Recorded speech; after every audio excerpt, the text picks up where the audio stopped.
Let me show the chart right now, gentlemen. Here's the vote of the street. You can't vote with the equity because they can't get it done. They have a bond. It's a 6-year piece of paper, and it's migrated south since the middle of September. You've enjoyed a move from 105 on your bond price down to 92, and at 9.72%, 10% yield beckons as well. Hugo, are they done?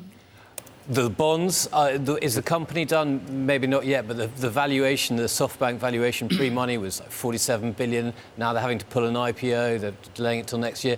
The point is they need the IPO to release the funds from JP Morgan and so on to keep the machine rolling. And I think this is indicative of something we've spoken about in research notes, is that the unicorns are dying. Maybe not dead, but they're dying.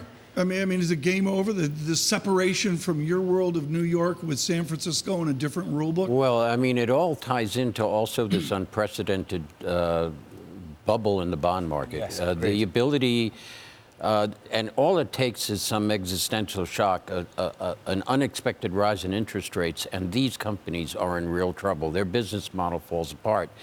And WeWork likes to cast itself as a tech disruptor. It's a real estate company. Yeah.